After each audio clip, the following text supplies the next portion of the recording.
서울의 밤하늘을 압도하는 68층 펜트하우스. 라시엘의 내부는 완벽한 침묵 속에 잠겨 있었다. 이곳은 제네시스 홀딩스의 신화, 강태준 회장의 왕국이었다.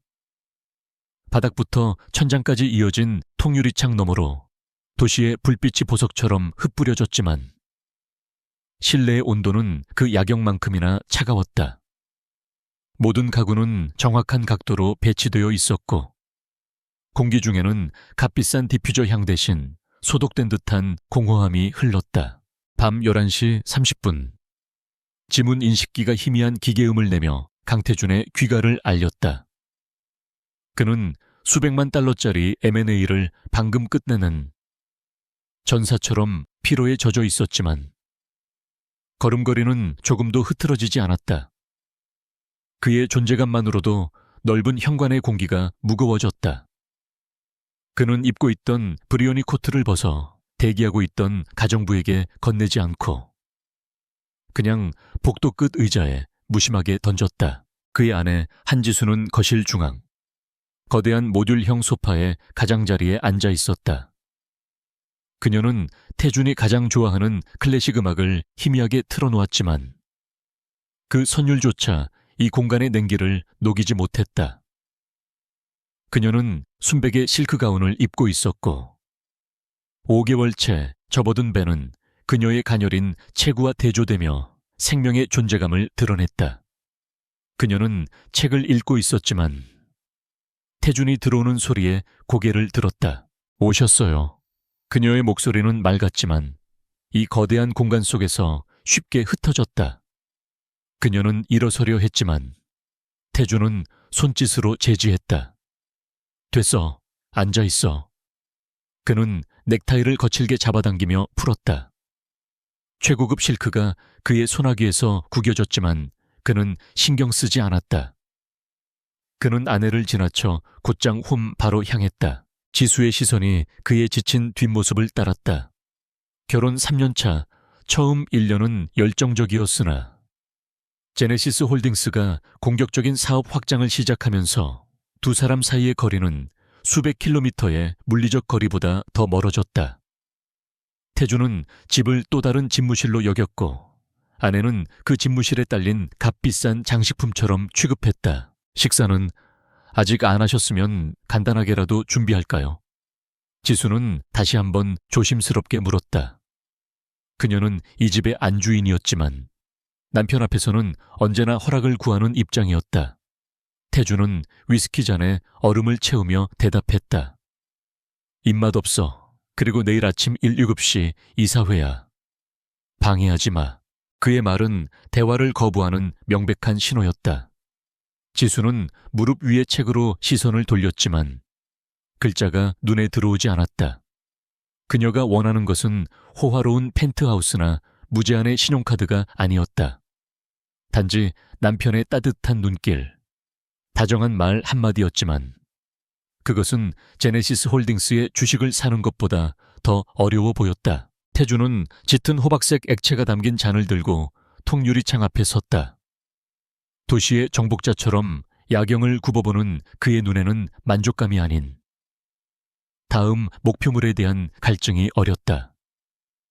그는 방금 선우바이오와의 지분 싸움에서 아슬아슬한 우위를 점했지만 그것만으로는 충분하지 않았다. 그는 완벽한 승리, 완벽한 통제를 원했다. 오늘 병원에 다녀왔어요. 지수가 침묵을 깨고 말했다. 그녀는 더 이상 기다릴 수 없었다. 적어도 뱃속의 아이에 관한 것이라면 그가 관심을 가질 거라 믿었다. 아기 아주 건강하대요.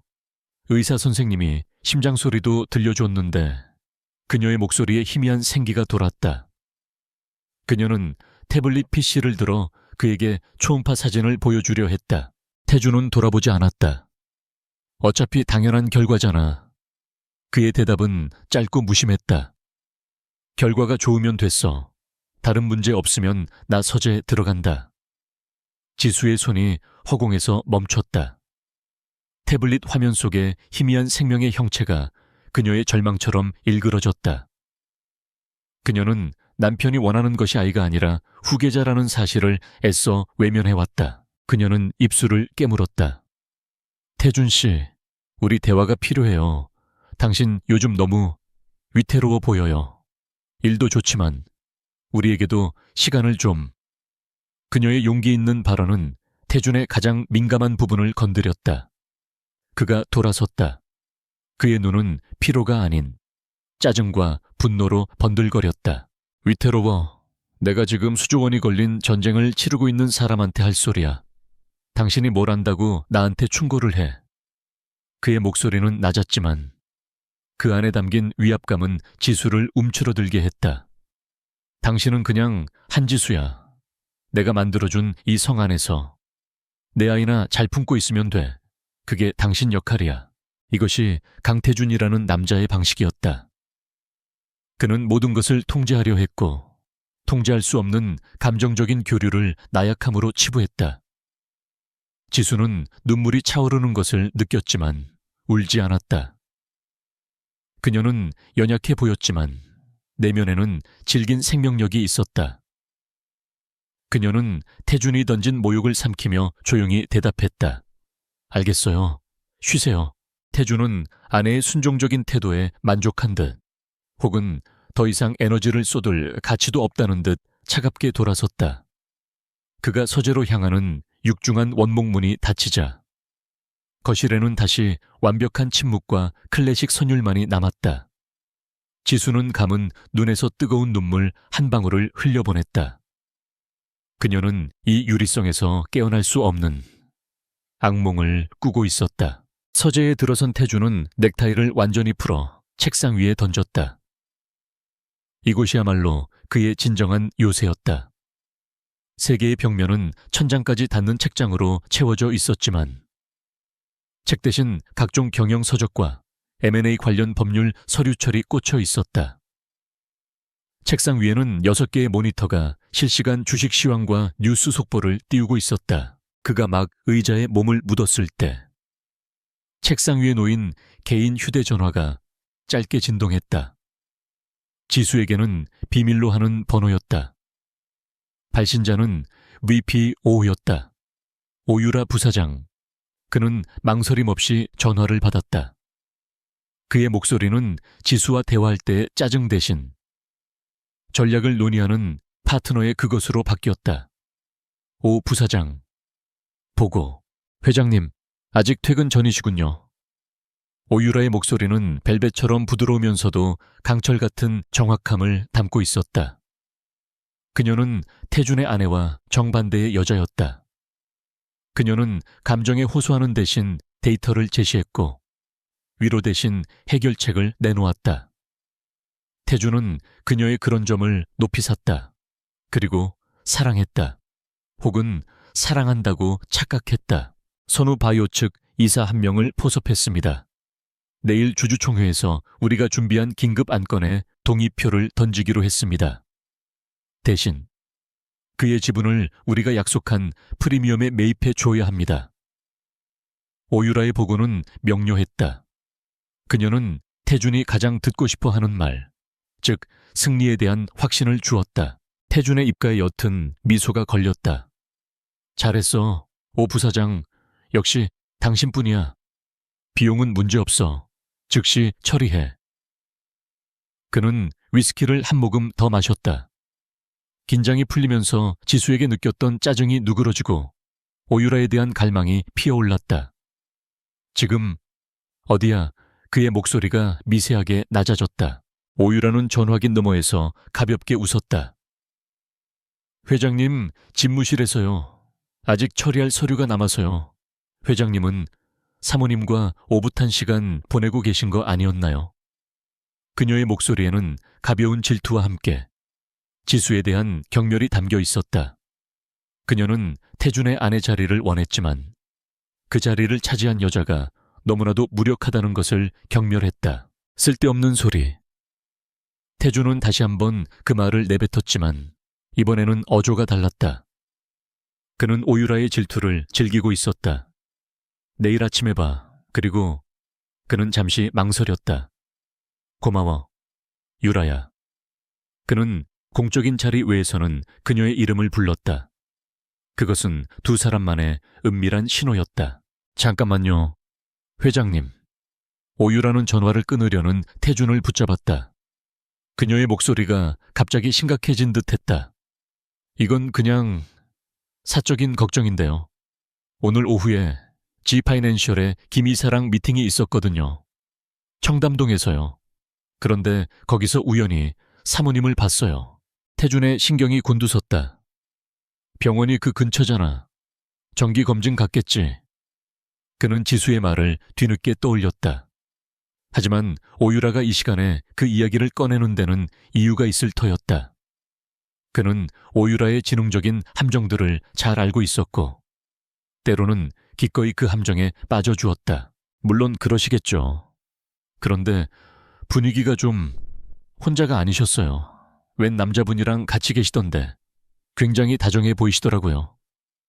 오유라는 마치 자신이 본 것을 믿을 수 없다는 듯이 말했다. 제가 잘못 본 거겠죠, 사모님 같은 분이. 하지만 요즘 부쩍 외출이 잦으시다는 말도 있고 해서요. 혼자가 아니었다. 다정해 보였다. 이 단어들이 태준의 머릿속을 맴돌았다. 그는 절대적인 소유욕을 가진 남자였다. 그의 아내가, 그것도 그의 아이를 임신한 아내가 다른 남자와 다정하게 있다는 것은 그의 자존심에 대한 정면 도전이었다. 그는 지수가 그럴 리 없다고 생각하면서도 동시에 만약이라는 의심을 떨칠 수 없었다. 어떤 놈이었지. 그의 목소리가 얼어붙었다. 오유라는 목적을 달성했다는 것을 알았지만 교묘하게 발을 뺐다. 아니에요, 회장님. 제가 잘못 봤을 거예요. 그냥 요즘 선우 바이오 건 때문에 예민해져서 헛것을 봤나 봐요. 신경 쓰지 마세요. 사모님은 회장님만 바라보시는 분이잖아요. 그녀는 지수를 칭찬하는 척하며 태준의 의심을 더욱 부채질했다. 회장님만 바라보는 순진한 아내가 사실은 그렇지 않을 수도 있다는 암시. 태준은 오유라의 이중적인 화법을 꿰뚫어 볼 만큼 영리했지만 지금은 M&A 스트레스와 아내에 대한 실망감이 그의 판단력을 흐리게 했다. 아니, 자세히 말해봐. 어떻게 생겼지? 오유라는 기다렸다는 듯이. 그러나 마지못해 하는 척하며 그 남자의 인상차기를 묘사했다. 키가 크고 좀 지적인 스타일이었어요. 의사가운 비슷한 걸 입고 나온 것 같기도 하고 사모님이 그 남자 차를 타시는 것까지 봤어요. 검은색 세단이었는데 그녀는 교묘하게 진실지수가 병원에 간 것과 거짓 다정한 분위기를 섞었다. 태준은 전화를 끊었다. 그의 머릿속은 복잡하게 얽혔다. 지수가 병원에 간 것은 맞다. 하지만 누구와 왜 다른 남자의 차를 타지? 그는 자신의 아내가 바람을 피울 거라고는 상상조차 하지 않았다. 그것은 그의 완벽한 세계에 대한 모독이었다. 하지만 오유라가 심어놓은 작은 의심의 씨앗은 그의 피로한 정신 속에서 빠르게 자라나기 시작했다. 그는 서재 문을 열고 다시 거실로 나갔다. 지수는 여전히 그 자리에 있었다. 그녀는 이제 책을 덮고 배를 부드럽게 쓰다듬고 있었다. 그녀의 얼굴에는 태준이 한 번도 본 적 없는 평온함과 부드러운 미소가 어려 있었다. 그녀는 뱃속의 아이와 교감하고 있었다. 하지만 태준의 눈에는 그 모습이 다르게 보였다. 오유라의 말을 듣고 난 후 지수의 평온한 미소는 마치 다른 남자를 떠올리며 짓는 행복한 미소처럼 보였다. 그녀가 배를 쓰다듬는 손길조차 그에게는 불쾌하게 느껴졌다. 그는 자신의 추악한 상상에 스스로 놀랐지만 의심을 멈출 수 없었다. 누구 생각하고 있었지? 태준이 차갑게 물었다. 지수는 놀란 듯 고개를 들었다. 그녀의 미소가 사라지고 당혹감이 그 자리를 대신했다. 그냥 아기가 움직여서. 그녀는 남편의 갑작스러운 태도 변화를 이해할 수 없었다. 방금 전까지만 해도 냉담했던 그가 이제는 얼음 같은 분노를 품고 있었다. 오늘 병원 누구랑 갔어? 그것은 질문이 아닌 신문이었다. 지수는 그의 의도를 파악하려 애쓰며 대답했다. 혼자 갔어요. 늘 가던 대로. 거짓말 마. 태준이 버럭 소리쳤다. 그의 목소리가 거실 전체를 울렸다. 지수는 겁에 질려 몸을 움츠렸다. 정말이에요. 혼자, 병원 앞에서 우연히 대학 선배를 만났어요. 거기 의사로 있더라고요. 대학 선배 남자. 태준의 눈이 번뜩였다. 지수는 고개를 끄덕였다. 네, 김민혁 선배라고. 그냥 반가워서 잠깐 인사만 나눴어요. 정말 그게 다예요. 그녀는 억울함에 목소리가 떨렸다. 그녀는 남편이 왜 갑자기 이런 것을 묻는지 도무지 알 수 없었다. 태준은 그녀의 말을 믿지 않았다. 우연히 만난 선배와 다정하게 차를 탔다는 오유라의 말이 머릿속에서 충돌했다. 그의 아내가 그에게 거짓말을 하고 있었다. 그의 통제권 밖에 있는 무언가가 일어나고 있었다. 그는 아내의 창백한 얼굴과 떨리는 목소리를 공포가 아닌 유죄의 증거로 받아들였다. 재미있군, 한지수. 그는 비웃음을 터뜨렸다. 내 뒤에서 그런 짓을 하고 다녔어. 그것도 내 아이를 뱃속에 넣고. 그의 말은 잔인했다. 지수는 충격으로 얼굴이 하얗게 질렸다. 무슨 말이에요? 그게 어떻게 나한테 그런 말을 할 수 있어요? 그녀가 처음으로 태준에게 소리쳤다. 하지만 그것은 오히려 역효과를 낳았다. 태준은 그녀의 반항을 발각된 자의 분노로 해석했다. 그는 더 이상 듣고 싶지 않다는 듯 손을 내저었다. 시끄러워. 당분간 외출 금지야. 내 허락 없이는 이 집 밖으로 한 발짝도 나갈 생각 마. 그는 자신의 왕국의 감히 반기를 든 아내에게 형벌을 내렸다. 지수는 숨이 막혔다. 이것은 단순한 의심이 아니었다. 명백한 모욕이자 감금이었다. 그녀는 이 거대한 유리성에 완전히 갇혀버렸다는 것을 깨달았다. 오유라가 심은 작은 의심의 씨앗은 하룻밤 만에 거대한 독초로 자라나 두 사람의 관계에 치명적인 균열을 만들어냈다. 오유라 부사장은 자신의 집무실 40층에 위치한 유리 상자 안에서 서울의 아침을 내려다보고 있었다. 그녀의 책상 위에는 강태준의 책상보다 더 많은 모니터가 켜져 있었고 그중 하나는 선우바이오의 주가 변동을 1분 단위로 쪼개어 보여주고 있었다. 그녀는 방금 익명의 계정을 이용해 경쟁 언론사에 선우바이오의 숨겨진 부채에 대한 정보를 흘렸다. 이것은 그녀의 이중 게임이었다. 이는 강태준이 추진하는 인수합병에 치명타를 날릴 수 있는 정보였지만 동시에 그녀가 해결사로 나설 수 있는 무대이기도 했다. 그녀는 태준을 위기에 빠뜨리고 그를 구원하는 역할을 동시에 수행했다. 이것이 그녀가 그를 통제하는 방식이었다.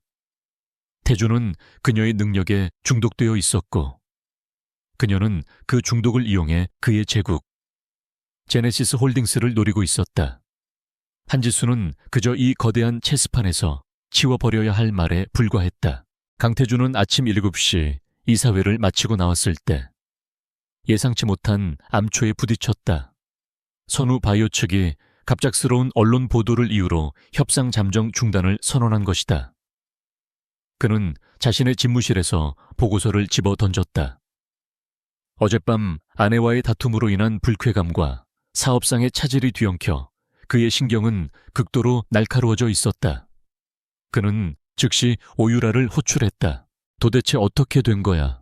어젯밤에 포섭했다던 이사는 언론은 왜 우리가 먼저 파악하지 못했지? 그의 분노는 오유라를 향했지만 그녀는 태연했다. 그녀는 이미 자신이 터뜨린 폭탄에 대한 대응 시나리오를 준비해둔 상태였다. 회장님, 진정하세요.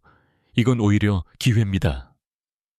그들이 당황했을 때 우리가 더 유리한 고지를 점령할 수 있습니다. 오유라는 태준의 분노를 능숙하게 잠재우며 마치 사나운 맹수를 다루듯 그의 감정을 조절했다. 그녀는 그에게 새로운 전략을 제시하며 그의 신뢰를 다시 한번 확고히 했다.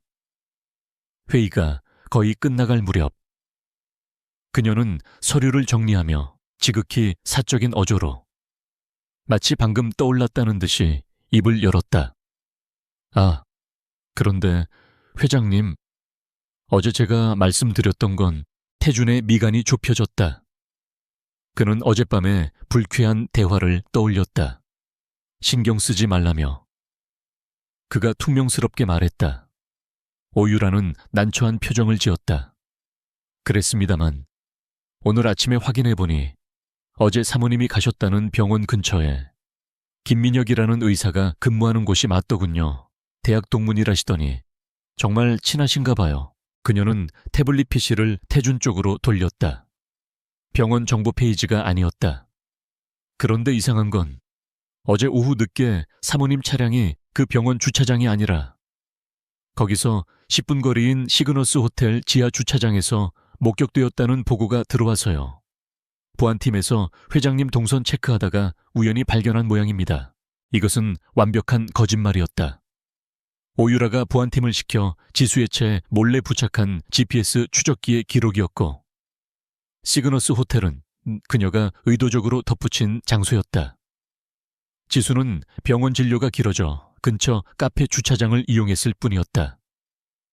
하지만 호텔이라는 단어는 태준의 의심에 불을 붙이기에 충분했다. 제가 너무 과민하게 구는 거겠죠 아마. 호텔 커피숍에 잠깐 들르셨을 수도. 태준은 대답하지 않았다. 그의 얼굴은 차갑게 굳어 있었다. 오유라는 더 이상 말하지 않았다. 그녀는 이미 독을 주입했고 이제 그 독이 퍼지기를 기다리기만 하면 되었다. 그녀는 조용히 집무실을 나섰고 홀로 남은 태준은 선우 바이오 보고서 대신 시그너스 호텔이라는 단어만을 노려보고 있었다. 그의 완벽한 통제에 균열이 가기 시작했다. 그 시각 한지수는 라시엘 펜트하우스에 사실상 감금되어 있었다. 태준은 아침에 나가면서 경호원들에게 그녀가 외출하지 못하도록 단단히 지시했다. 그녀의 휴대전화는 여전히 그녀 손에 있었지만 어젯밤의 충격으로 인해 누구에게도 연락할 엄두를 내지 못했다. 그녀는 남편의 갑작스러운 분노가 단순한 오해에서 비롯된 것이라 믿으려 애썼다. 그녀는 태준이 돌아오면 차분히 대화로 풀어야겠다고 다짐했다. 김민혁 선배는 정말 우연히 만난 것이었고 그가 병원 로비에서 잠시 현기증을 느낀 자신을 부축해 주었을 뿐이었다. 차를 태워준다는 것도 만류했다. 하지만 태준은 그녀의 말을 들으려 하지 않았다. 그녀는 거실 창가에 서서 서울의 풍경을 내려다보았다. 저 아래 수많은 사람이 자유롭게 걷고 있었지만 자신은 이 화려한 감옥에서 한 발짝도 나갈 수 없었다. 며칠이 흘렀다. 태준은 M&A 문제로 극도의 스트레스에 시달렸고 집에 들어오지 않는 날이 많아졌다. 지수와의 대화는 완전히 끊겼다. 그는 보안실장으로부터 받은 보고서를 확인했다. 지수는 외출 금지 명령을 충실히 따르고 있었다. 그녀의 유일한 외출은 병원 정기 검진뿐이었다. 하지만 시그너스 호텔 주차 기록은 그의 머릿속에서 지워지지 않았다. 오유라는 태준의 이런 상태를 정확히 꿰뚫어 보고 있었다. 그녀는 두 번째 단계를 준비했다. 이번에는 태준의 눈으로 직접 확인하게 만들어야 했다. 그녀는 지수의 다음 정기검진 날짜를 파악했다. 그리고 그날 오후 태준에게 선우바이오 측과 긴급하게 접촉할 일이 생겼다며 그 병원 근처의 고급 레스토랑으로 그를 불러냈다. 이런 곳에서 만나자고 한 건 그쪽에서 보안을 극도로 의식하기 때문입니다. 오유라는 태준의 옆에 앉아 서류를 브리핑했다. 태준은 창밖을 무심코 내다보았다. 레스토랑은 2층에 위치해 있어 거리 풍경이 한눈에 들어왔다. 그의 신경은 온통 선우바이오에 쏠려 있었다. 동시에 오유라는 다른 계획도 실행에 옮겼다. 그녀는 김민혁에게 익명의 메시지를 보냈다. 한지수 씨가 남편의 오해로 힘들어하고 있습니다. 그녀를 도울 수 있는 건 선배님뿐입니다. 오늘 오후 3시. 오쇼 카페에서 그녀가 기다릴 겁니다. 정의감이 강하고 지수를 후배로서 아꼈던 김민혁은 아무런 의심 없이 약속 장소로 향했다. 그리고 지수에게는 경호팀을 통해 회장님께서 병원 진료 후 오카페에서 잠시 기다리라고 하셨습니다. 중요한 서류를 전달하실 분이 있을 겁니다. 라는 거짓 메시지를 전달했다. 지수는 감금 상태에서 벗어날 수 있다는 희망과 남편이 드디어 오해를 풀려 한다는 기대감에 경호원과 함께 카페로 향했다. 태주는 오유라와 심각하게 M&A 방어 전략을 논의하고 있었다. 그의 시선은 창밖을 향해 있었다. 선우바이오 측에서 역제안을 해왔습니다. 우리가 오유라의 목소리가 멀어졌다. 태준의 눈이 한 곳에 고정되었다. 그의 아내 한지수가 카페 야외 테이블에 어떤 남자와 마주 앉아 있었다. 지수는 외출 금지 명령 이후 처음으로 바깥 공기를 쐬는 참이었다. 그녀는 태준이 보낸다는 사람을 기다리고 있었다. 그때 김민혁이 그녀 앞에 나타났다. 지수는 놀랐다. 선배가 여긴 어쩐 일로? 김민혁 역시 당황했다. 지수야, 네가 나 부른 거 아니었어. 남편 때문에 힘들다고. 두 사람이 서로의 상황을 파악하려 애쓰며 당황해하는 순간 김민혁이 걱정스러운 마음에 테이블 위로 손을 뻗어 그녀의 손등을 덮었다. 지수야, 괜찮아. 얼굴이 너무 안 좋아. 남편이 너를 힘들게 하는 거야. 그는 순수한 걱정에서 한 행동이었다. 그 순간이었다. 강태준의 눈에는 임신한 아내가 외간 남자와 레스토랑에서 만나 손을 잡고 있는 장면만이 박혔다. 병원 진료는 핑계였고 자신을 속이고 나온 것이 분명했다. 시그너스 호텔의 기억이 그의 분노를 증폭시켰다. 오유라는 태준의 굳어진 표정을 확인하고는 놀란 척 입을 가렸다. 어머, 회장님, 저기 사모님 아니세요? 저 남자는 그때 그 의사.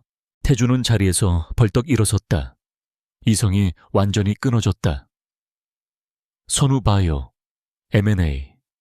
그 모든 것이 하얗게 날아갔다. 남은 것은 오직 배신감과 끓어오르는 분노뿐이었다.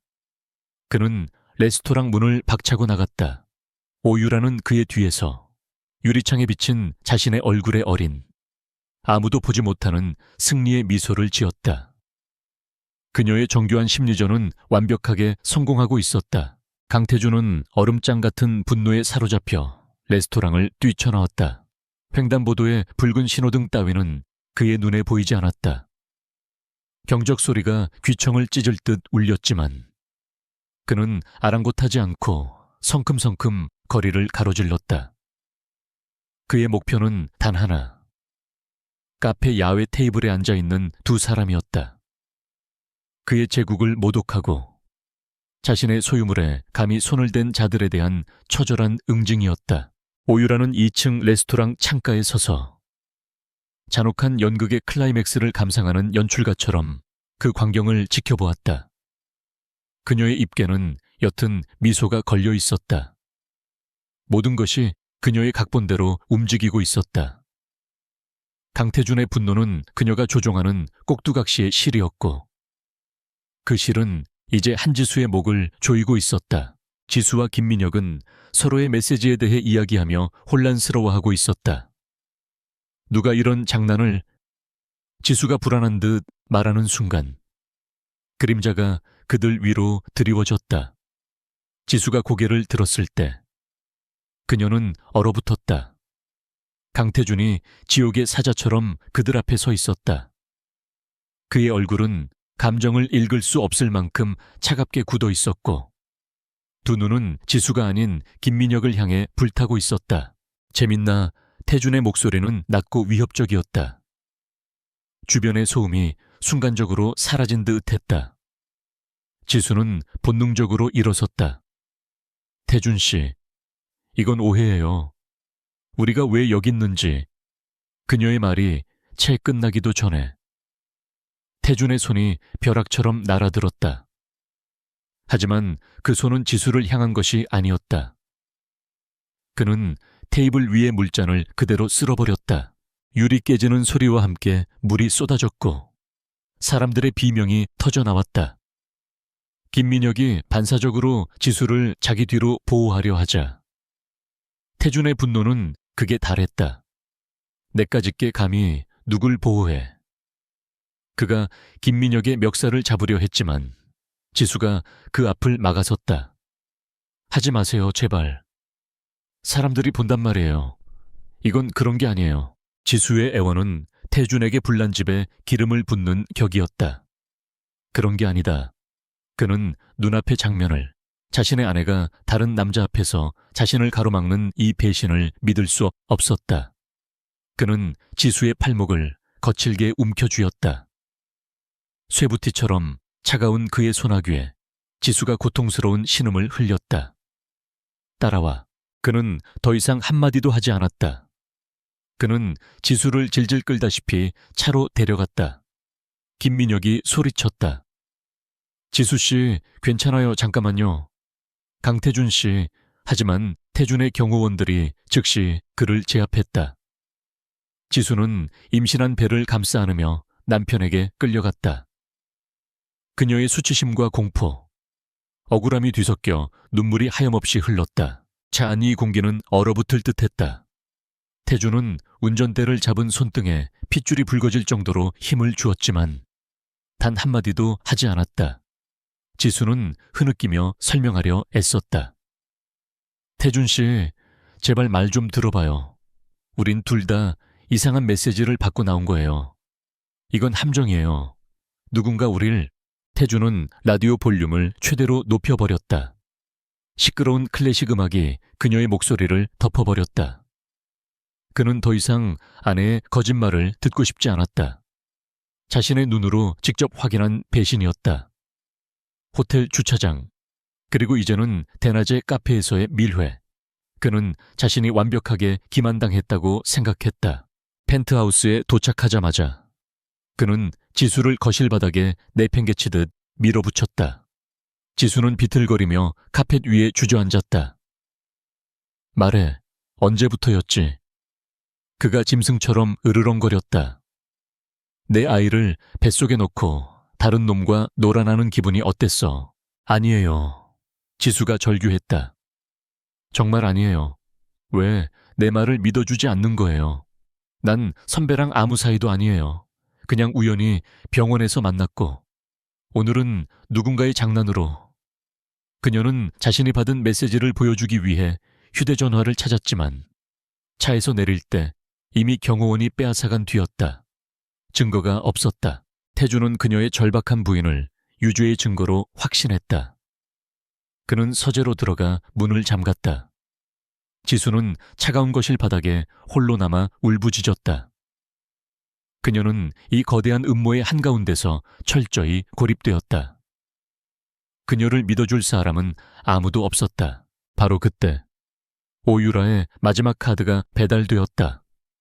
다음 날 아침 강태준의 사무실로 발신인 불명의 두툼한 서류 봉투가 도착했다. 그의 비서실을 거치지 않고 강태준 회장 칠남이라는 붉은 도장이 찍힌 채였다. M&A 관련 기밀 문서라고 생각한 태준은 즉시 봉투를 뜯었다. 안에서 쏟아진 것은 서류가 아닌 수십 장의 사진이었다. 흐릿했지만 내용은 충격적이었다. 한지수였다. 그리고 그날 카페에서 봤던 그 남자, 김민혁이었다. 사진 속 배경은 병원 근처의 거리였다. 지수가 비틀거리며 넘어지려는 듯했고 김민혁이 그녀의 팔과 허리를 감싸 부축하고 있었다. 사진들은 교묘한 각도에서 촬영되었다. 단순한 부축이 아니라 마치 연인들의 밀회나 은밀한 스킨십처럼 보였다. 한 사진에서는 김민혁이 지수의 뺨에 흐른 머리카락을 넘겨주는 듯한 모습. 사실은 그녀가 어지러워하자 상태를 살피는 것이었다. 이 찍혀 있었다. 또 다른 사진은 두 사람이 차 안에서 심각하게 이야기하는 모습. 김민혁이 병원까지 태워주겠다고 실랑이 하던 순간이었다. 오유라가 고용한 흥신소는 그들의 첫 만남을 완벽하게 불륜의 증거로 조작해냈다. 그녀는 이 사진들을 즉시 사용하지 않았다. 그녀는 태준의 의심이 최고조에 달할 때까지, 그가 카페에서의 결정적 장면을 목격할 때까지 기다렸다. 그리고 이제 이 과거의 증거를 던져 넣음으로써 지수의 모든 해명을 거짓으로 못 박아버렸다. 태준의 손이 부들부들 떨렸다. 이성이 완전히 마비되었다. 카페에서의 일은 일회성 만남이 아니었다. 이것은 오랫동안 지속된 치밀한 기만이었다. 그의 아내가, 그의 후계자를 임신한 아내가 그를 속이고 병원 진료를 핑계로 매번 저 남자를 만나러 갔던 것이다. 호텔 주차장 기록과 이 사진들, 그리고 어제의 카페 장면이 하나의 끔찍한 진실로 완성되었다. 그는 사진들을 움켜쥐고 다시 펜트하우스로 향했다. 어젯밤부터 방에 갇혀있던 지수는 문이 열리는 소리에 희망을 품고 달려나왔다. 남편이 드디어 이성을 되찾고 대화를 하러 왔다고 생각했다. 태준 씨, 내 말 좀...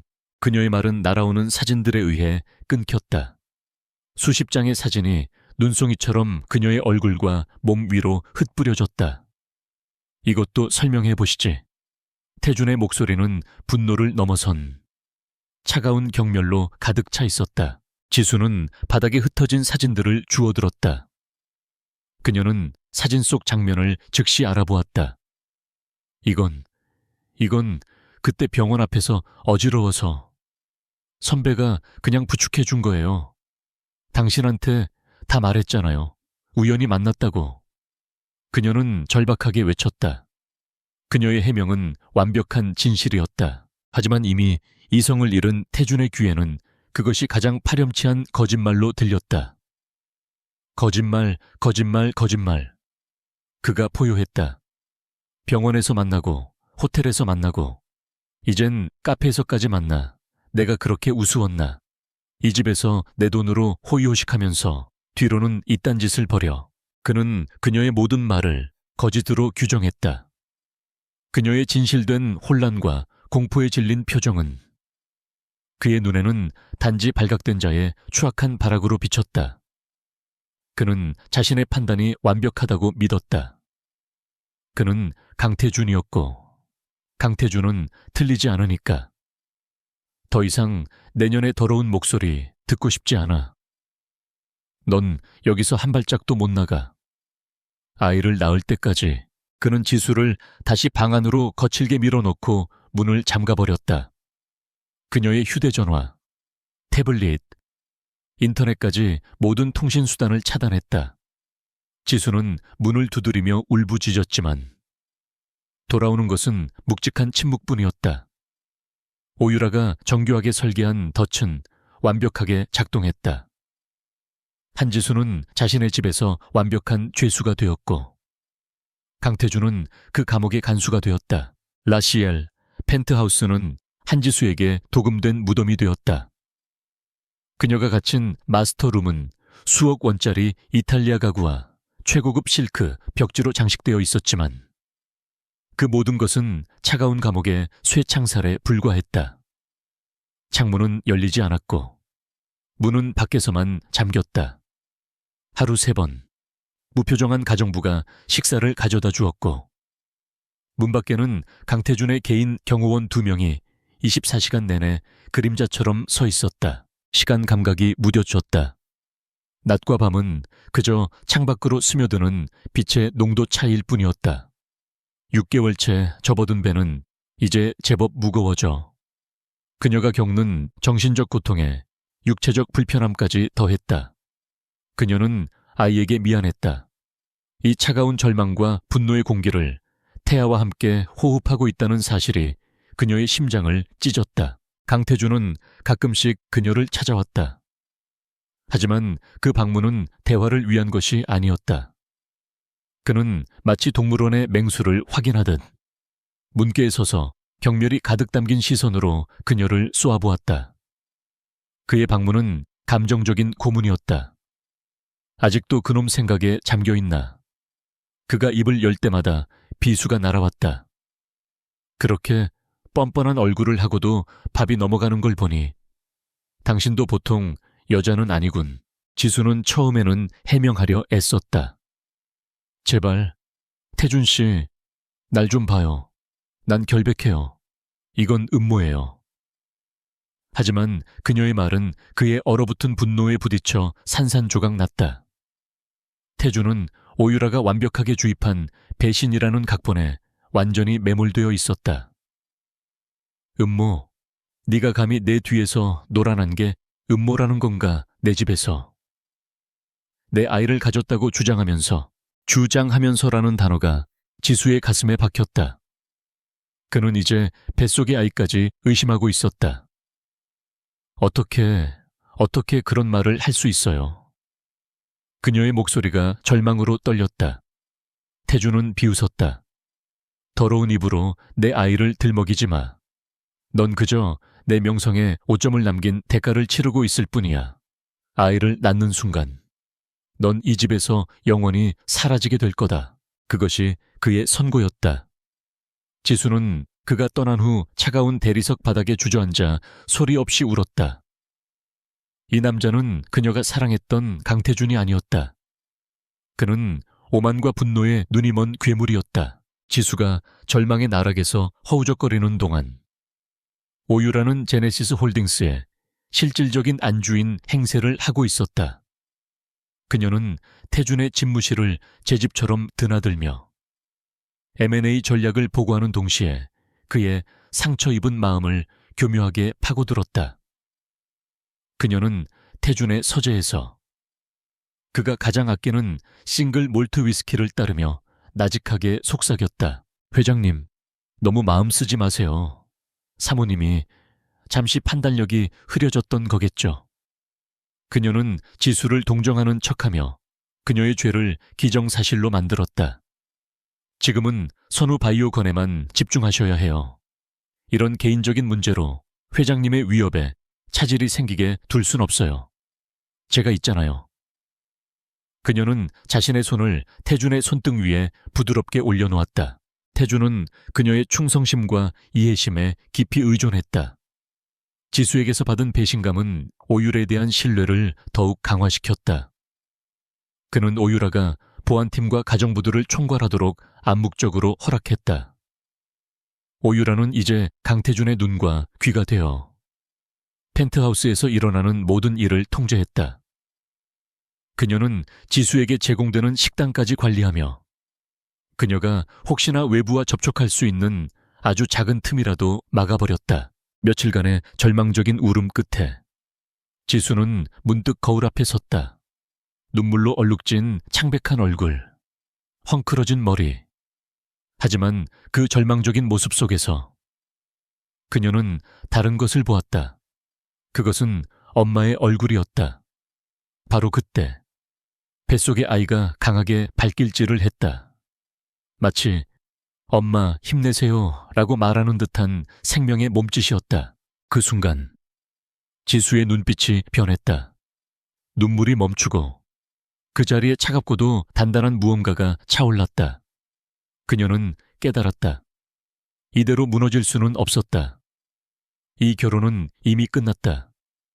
강태준의 애정 따위는 더 이상 구걸할 가치도 없었다. 하지만 그녀는 살아야 했다. 자신을 위해서, 그리고 이 모든 음모 속에서 유일한 진실인 뱃속의 아이를 위해서. 그녀는 더 이상 피해자가 아니었다. 그녀는 생존자여야 했다. 그러기 위해서는 이곳을 나가야 했다. 자신을 변호할 증거를 찾아야 했다. 이것이 누군가의 함정이라면 그 배후를 밝혀내야 했다. 그녀의 첫 번째 시도는 이 집에서 가장 오래 일한 박 여사. 가정부장이었다. 그녀는 지수가 처음 이 집에 시집왔을 때부터 그녀를 따뜻하게 대해주던 유일한 사람이었다. 지수는 박 여사가 식사 트레이를 들고 들어왔을 때 그녀의 손을 붙잡았다. 박 여사는 당황하며 문 쪽을 쳐다봤다. 여사님, 제발 절 좀 도와주세요. 지수가 애원했다.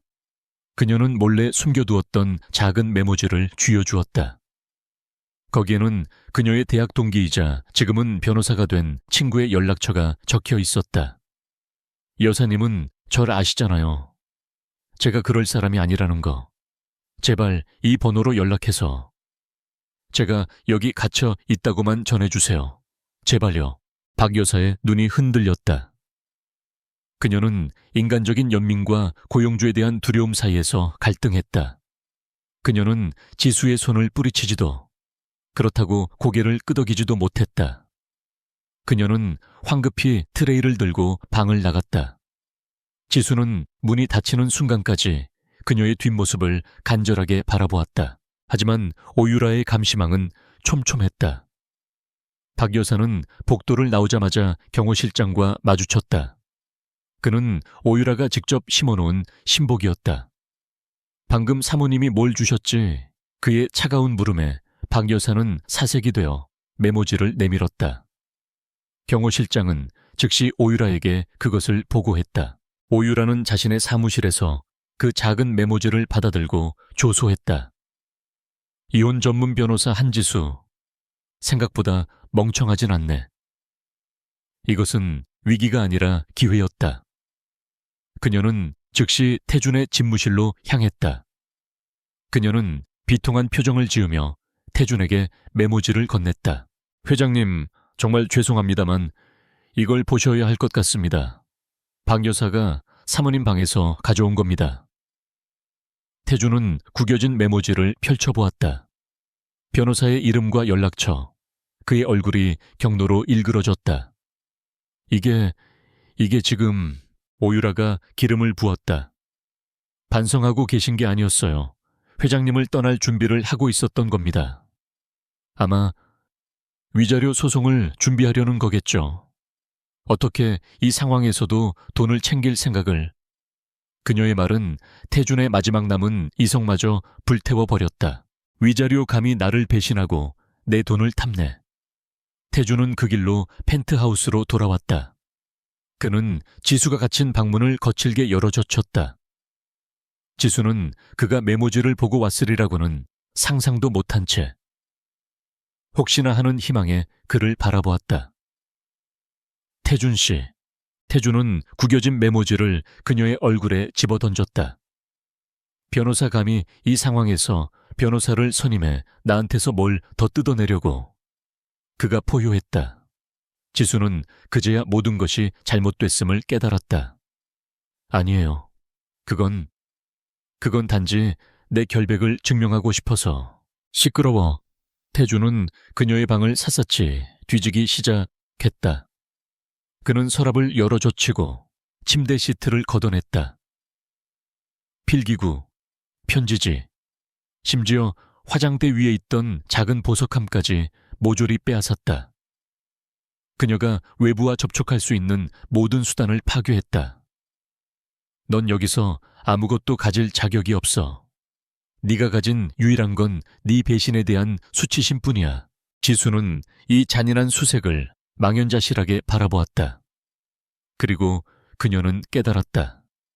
박 여사가 태준에게 직접 메모지를 건넸을 리 없었다. 그녀는 그렇게 독한 사람이 아니었다. 그렇다면 누군가가 중간에서 가로챘고 심지어 태준에게 이 사실을 왜곡해서 보고했다. 그녀의 머릿속이 차갑게 식었다. 이 집 안에 강태준의 가장 가까운 곳에 자신을 파멸시키려는 적이 도사리고 있었다. 그 적은 태준의 눈과 귀를 완벽하게 통제하고 있었다. 지수는 비로소 자신이 상대해야 할 것이 남편의 오해가 아니라 보이지 않는 거대한 적의 치밀한 음모임을 직감했다. 태준이 모든 것을 빼앗고 문을 잠그고 나간 후 방 안에는 침대와 소파 외에는 아무것도 남지 않았다. 완벽한 고립. 지수는 차가운 바닥에 주저앉아 두 손으로 배를 감쌌다. 두려움이 엄습했지만 그와 동시에 강철 같은 결의가 그녀의 눈에 서렸다. 이것은 더 이상 가정 불화가 아니었다. 이것은 전쟁이었다. 그녀는 이 밀실에서 반드시 살아남아 자신과 아이를 이 지옥에서 꺼내야 했다. 폭풍은 이제 그녀의 마음속에서 가장 거세게 몰아치고 있었다. 시간은 점액처럼 느리고 질기게 흘러갔다. 한지수는 이제 임신 7개월째 접어들었다. 아이는 그녀의 절망을 아는지 모르는지 좁은 자궁 안에서 활발하게 움직였다. 그 작은 태동만이 그녀가 살아있다는 유일한 증거이자 이 지옥을 버텨야 하는 이유였다. 그녀는 이제 완벽하게 고립되었다. 박 여사 사건 이후 그녀의 방은 모든 무기가 될 만한 것들을 빼앗겼다. 필기구도, 책도 없었다. 식사를 가져다주는 가정부는 오유라가 새로 고용한 감정이 없는 로봇 같은 여자였다. 그녀는 남편을 증오하지 않았다. 그보다는 경멸했다. 자신의 눈과 귀를 완벽하게 타인에게 내어준 채 제국의 왕좌에 앉아 스스로를 현명하다고 믿는 어리석은 남자. 그녀는 또한 자신을 이 구렁텅이에 밀어넣은 보이지 않는 적을 두려워했다. 그 적은 강태준의 가장 깊은 신뢰를 받고 있으며 그의 분노를 연료 삼아 자신을 태워버리려 하고 있었다. 그녀는 이대로 아이를 낳을 때까지 기다릴 수 없었다. 이 도끼 어린 공기 속에서 아이가 무사히 태어날 수 있을지조차 의문이었다. 오유라는 자신의 승리를 확신하고 있었다. 선후 바이오 인수건은 그녀의 이중 공작으로 인해 교착 상태에 빠졌고 강태준은 그녀에게 더욱더 의존했다. 그는 이제 그녀 없이는 어떠한 전략적 판단도 내리지 못했다. 한지수는 그의 기억 속에서 이미 유죄 판결을 받은 죄수일 뿐이었다. 하지만 오유라는 만족하지 않았다. 그녀는 한지수가 아이를 낳고 쫓겨나는 것을 원치 않았다. 그녀는 한지수가 모든 것을 빼앗기고 가장 추악한 모습으로 강태준의 손에 의해 파멸당하는 그림을 원했다. 오유라는 마지막 결정타를 준비했다. 그녀는 강태준의 보안팀을 통해 한지수가 결혼 전부터 가지고 있던 개인 비상금 계좌의 존재를 파악했다. 지수조차 거의 잊고 있던 작은 계좌였다. 오유라는 전문 해커를 고용해 그 계좌에 접근했다. 동시에 그녀는 유령 회사를 통해 스위스에 익명 계좌를 개설했다. 그리고 그 계좌의 소유주 정보를 김민혁이 소속된 병원의 해외 의료봉사단체의 이름과 유사하게 조작했다. 그녀는 지수의 계좌에서 거액의 돈을 인출한 것이 아니라 그 정도의 돈은 없었다. 제네시스 홀딩스의 자회사 중 하나에서 비자금을 조성해 그 돈을 지수의 계좌로 입금시켰다가 즉시 스위스 계좌로 송금하는 복잡한 자금 세탁 과정을 꾸몄다. 마치 지수가 회사 자금을 횡령하여 애인과 도피할 자금을 마련한 것처럼 완벽하게 조작했다. 거래 내역서에는 한지수의 이름과 김민혁이 연관된 듯한 단체의 이름이 선명하게 찍혔다. 이제 끝낼 시간이네. 오유라는 자신의 모니터에 떠오른 완벽한 범죄의 증거를 보며 미소 지었다. 그녀는 이 자료를 익명으로 제네시스 홀딩스 감사팀에 제보했다. 강태준 회장의 부인이 회사 자금을 횡령해 해외로 빼돌리고 있다는 내용이었다. 그녀는 태준의 성격을 잘 알았다. 그는 배신, 특히 돈과 결부된 배신은 절대 용서하지 않는 남자였다. 한편 지수는 더 이상 기다릴 수 없다고 판단했다. 며칠 전 그녀는 식사를 가져온 새 가정부가 자신을 경멸하면서도 한편으로는 두려워한다는 것을 눈치챘다. 그리고 그녀가 아주 잠깐씩 경호원들의 눈을 피해 복도 끝에 비상벨을 흐깃거리는 것을 포착했다. 지수는 직감했다. 저 여자는 오유라의 사람이지만 동시에 약점도 가지고 있었다. 지수는 유일하게 남은 무기, 결혼 반지를 뺐다. 수십 캐럿짜리 다이아몬드 반지. 강태준이 그녀에게 줬던 유일한 사랑의 증표였지만 이제는 탈출을 위한 도구일 뿐이었다. 다음 식사 시간. 지수는 가정부가 트레이를 놓고 돌아서는 순간 그녀의 손에 반지를 머주었다.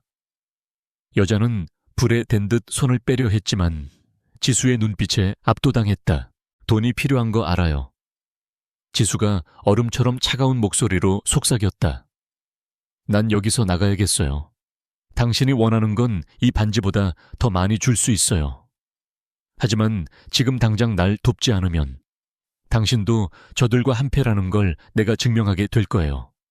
날 감금한 공범으로. 지수의 목소리에는 협박과 애원이 동시에 담겨 있었다. 가정부의 눈이 격렬하게 흔들렸다. 그녀는 다이아몬드의 가치와 공범이라는 협박 사이에서 망설이다. 결국 작게 고개를 끄덕였다. 오늘 밤 12시. 경호원 교대 시간 5분이에요. 그녀는 그 말만 남기고 황급히 방을 나갔다. 지수는 심장이 터질 것처럼 뛰는 것을 느꼈다. 드디어 기회가 왔다. 그녀는 미리 준비해둔 작은 가방을 침대 밑에서 꺼냈다. 가방 안에는 출산병원에서 나눠준 산모 수첩과 혹시 몰라 숨겨두었던 약간의 현금, 그리고 아이를 위해 미리 떠두었던 작은 겉싸개뿐이었다. 그녀는 이 차가운 성에서 자신과 아이의 생명을 지키기 위해 모든 것을 걸어야 했다. 같은 시각 강태주는 제네시스 홀딩스 68층 회장실에서 긴급 보고를 받고 있었다. 감사팀장이 사색이 된 얼굴로 그에게 서류를 내밀었다. 회장님, 차마 믿기 힘드시겠지만 사모님 명의의 계좌에서 거액의 자금이 스위스로 빠져나간 정황이 포착되었습니다. 자금의 출처는 우리 자회사 중 하나입니다. 태주는 서류를 받아들었다. 그의 눈이 거래 내역서를 훑어내렸다. 한지수, 그리고 수십억 원의 돈. 송금처는 스위스 KM 메디컬 펀드, KM, 김민혁. 그의 머릿속에서 모든 조각이 맞춰졌다. 사진, 호텔, 카페에서의 밀회. 그 모든 것이 이 돈을 위한 연극이었나 그를 속이고 그의 돈을 훔쳐 그 애인놈과 도망치려는 수작. 하하하. 태준의 입에서 헛웃음이 터져나왔다. 그것은 웃음이 아니라 분노의 포효였다. 그는 서류를 구겨 쥐었다. 피가 거꾸로 솟는 기분이었다. 배신감은 이미 극에 달했지만 이것은 그의 존재 자체를 부정한 행위였다. 감히 자신의 제국에 손을 대고 자신의 돈을 훔쳐 그 여자가 감히. 그는 이를 갈았다. 오유라가 조작한 증거는 너무나도 완벽해서 의심할 여지조차 없었다. 그는 M&A 따위는 이제 안중에도 없었다. 그는 당장 그 도둑년을 제 눈으로 확인해야 했다. 밤 11시 50분. 펜트하우스는 정막에 잠겨 있었다. 지수는 문틈으로 복도를 살폈다. 12시 정각. 2명의 경호원이 하품을 하며 다음 근무조와 교대했다.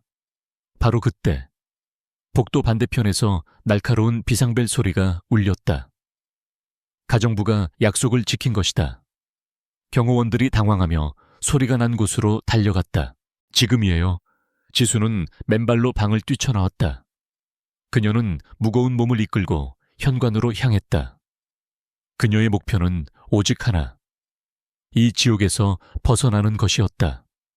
그녀가 비상 엘리베이터 버튼을 누르려던 순간 띵 하는 소리와 함께 전용 엘리베이터 문이 열렸다.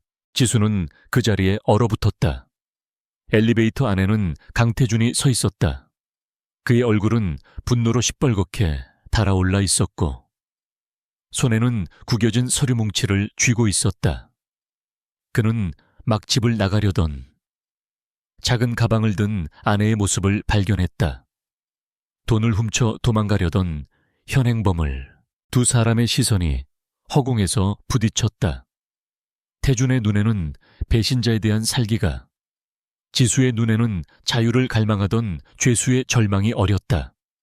완벽한 오해와 조작된 진실이 충돌하는 순간 비극의 마지막 장이 막을 올리고 있었다. 공기는 찢어질 듯 팽팽했다.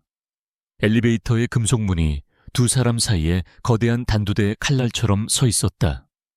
강태준의 눈은 지수의 작은 가방에 고정되었다. 그것은 그가 상상했던 모든 배신을 확인시켜주는 마지막 증거였다. 훔친 돈, 애인과의 도피 그의 아내가, 그의 아이를 임신한 아내가, 이 집의 모든 것을 책임진 경호원들을 따돌리고 한밤중에 도망치려 하고 있었다. 이보다 더 완벽한 현행범 체포가 어디 있단 말인가. 그는 지옥에서 기어나온 악귀처럼 엘리베이터에서 천천히 걸어 나왔다. 그의 발소리는 펜트하우스의 광활한 대리석 바닥을 울리며 지수의 심장을 옥죄었다. 그는 그녀의 앞을 가로막고 섰다. 어디를 가시나? 목소리는 분노로 쉬어 있었지만 그 속에는 얼음보다 차가운 사리가 담겨 있었다. 그는 손에 쥐고 있던 서류 뭉치를 그녀의 얼굴을 향해 집어 던졌다. 종이들이 폭설처럼 흩날리며 지수의 몸 위로 떨어졌다. 몇 장이 그녀의 발치에 내려앉았다. 그녀의 눈이 흔들렸다. 한지수라는 이름이 찍힌 계좌 이체 내역서, 그리고 스위스크 KM 메디컬 펀드라는 낯선 이름. KM, 김민혁. 그제야 그녀는 깨달았다. 이것은 단순한 오해가 아니었다. 사진 몇 장으로 시작된 의심이 아니었다. 이것은 자신을 사회적으로 매장시키고 도둑으로 만들려는 거대하고 치밀한 음모였다. 이게 다 뭐예요? 그녀가 떨리는 목소리로 물었다. 난 이 돈에 대해 아무것도 몰라요. 난 이 계좌를, 태준 씨, 제발, 이건 함정이에요. 누군가 날 모함하고 있어요. 그녀는 절박하게 그의 팔을 잡으려 했지만 태준은 마치 더러운 것을 만진 듯 그녀의 손을 뿌리쳤다. 그의 눈에는 아내의 절박한 해명이 가장 역겨운 거짓말로 비쳤다. 함정, 그가 비웃음을 터뜨렸다. 가방까지 싸들고 도망치려던 주제에 내 경호원들을 따돌리려고 비상벨까지 울리게 해놓고 이 돈으로 그놈이랑 스위스에서 호화롭게 살려고 했나. 그는 구겨진 서류 한 장을 집어들어 그녀의 눈앞에 들이밀었다. 내 놈의 애인 이름까지 박아 넣을 정도로 내가 우스웠어. 아니에요. 지수가 절규했다. 그녀는 뒷걸음질 쳤다. 제발 날 믿어줘요. 난 도망치려던 게 아니에요. 당신이 날 가뒀잖아요, 난 단지 살고 싶어서. 이 지옥에서 벗어나고 싶어서. 그녀의 말은 진실이었지만 그의 귀에는 자신의 죄를 합리화하려는 변명으로밖에 들리지 않았다. 그의 분노는 아내의 배신뿐만 아니라 자신의 완벽한 통제력이 기만당했다는 사실에 대한 모욕감으로 들끓었다. 지옥, 내가 너에게 준 이 천국이 지옥이었단 말이지. 태준이 그녀에게 한 걸음 다가섰다. 그는 지수의 가느다란 팔목을 쇠붙이 같은 소나기로 움켜쥐었다. 지수가 고통에 찬 비명을 질렀다. 감히 내 것을 훔치고 나를 모욕해. 넌 내 허락 없이는 이 집에서 시체로도 못 나가. 내와요 아파요. 지수는 그의 소나기에서 벗어나려 발버둥 쳤다. 그녀는 본능적으로 다른 한 손으로 7개월 된 배를 감쌌다. 태준 씨, 제발 아기가 위험해요. 그녀는 아이를 방패 삼아 그의 이성을 되찾으려 애썼다. 하지만 그것은 최악의 선택이었다. 아기라는 단어는 태준의 마지막 남은 이성의 끈을 끊어버렸다. 그 아이가 정말 자신의 아이인지조차 의심스러운 마당에 감히 그 아이를 들먹이며 동정심을 유발하려는 수작으로 보였다. 그 더러운 입으로 내 아이를 들먹이지 마. 태준이 포효했다. 그의 이성은 완전히 마비되었다. 그는 오직 자신을 기만한 배신자를 응징해야 한다는 생각뿐이었다. 그는 지수를 다시 방 안으로 밀어넣기 위해 그녀를 온 힘을 다해 거칠게 밀쳤다. 그것은 단순한 밀침이 아니었다. 그의 모든 분노와 경멸, 모욕감이 실린 폭력이었다. 지수는 균형을 잃었다. 무거운 몸은 그녀의 의지대로 움직여주지 않았다. 그녀는 현관 입구에 놓인 묵직한 원목으로 만들어진 콘솔 테이블 모서리를 향해 속수무책으로 날아갔다. 쿵응하는 둔탁한 소리와 함께 그녀의 등이 테이블 모서리에 강하게 부딪혔다. 그녀가 들고 있던 작은 가방이 손에서 떨어져 나가며 아이의 겉사계가 바닥으로 쏟아졌다. 순간 펜트하우스 전체가 숨을 멈춘 듯 고요해졌다. 강태준의 거친 숨소리만이 그 정적을 갈랐다. 그의 분노는 아직 가시지 않았지만 눈앞의 광경에 순간적으로 멈칫했다. 지수는 테이블을 붙잡은 채 숨을 헐떡였다. 그녀는 아무 말도 하지 못했다. 그저 고통으로 일그러진 얼굴로 천천히 자신의 배를 내려다보았다. 태주는 그녀가 또 연기를 한다고 생각했다. 일어나. 그딴 식으로 동정심을 사려 하지 마. 그가 차갑게 말했다. 하지만 지수는 대답이 없었다. 그녀의 손이 배에서 천천히 미끄러졌다. 그리고 그는 보았다. 순백의 실크 가운 위로 붉은 꽃이 끔찍한 속도로 피어나는 것을. 선홍색 피가 그녀의 다리를 타고 흘러내려 차가운 대리석 바닥 위로 검붉은 웅덩이를 만들기 시작했다. 지수의 입에서 의미 없는 신음이 새어나왔다. 야. 그녀의 눈이 초점을 잃고 허공을 향했다. 그녀의 몸이 실이 끊어진 인형처럼 바닥으로 무너져 내렸다. 태주는 그 자리에 얼어붙었다. 그 엄청난 양의 피, 그것은 연기가 아니었다. 그것은 현실이었다. 그의 머릿속을 지배했던 분노와 배신감이 차가운 얼음물처럼 끼얹어진 듯 순식간에 사라졌다. 그 자리에는 원시적인 공포가 밀려들었다. 지수야. 그가 떨리는 목소리로 불렀다. 그는 자기도 모르게 그녀에게 다가갔다. 그의 손이 피로 젖어가는 아내를 향해 떨며 뻗어나갔다. 한지수 정신 차려 젠장. 강태준의 뇌가 정지했다. 펜트하우스의 화려한 조명 아래 붉은 웅덩이 속에 쓰러진 아내의 모습은 지독한 초현실주의 그림 같았다.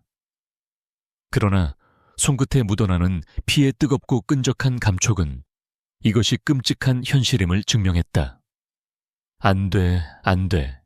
그는 마비된 혀를 겨우 움직여 소리쳤다. 그는 경호실장을 부르는 대신 자신이 직접 지수를 안아들었다. 그녀의 몸은 깃털처럼 가볍게 느껴졌지만 그가 짊어진 죄의 무게는 우주만큼 무거웠다. 그는 아내를 안고 주차장으로 향하는 전용 엘리베이터에 탔다. 68층에서 지하 4층으로 내려가는 그 짧은 시간이 영원처럼 느껴졌다. 거울에 비친 자신의 모습은 피에 젖은 악마와도 같았다. 그의 심장은 공포로 얼어붙었지만 손은 본능적으로 그녀의 복부에서 흘러나오는 피를 막으려 애썼다. 지수야, 제발 눈 좀 떠봐. 제발. 하지만 지수는 미동도 없었다. 지하 주차장에 차가운 공기를 가르며 그의 마이바흐가 총알처럼 튀어나갔다. 그는 서울의 밤거리를 미친 듯이 질주했다. 신호 따위는 무시했다.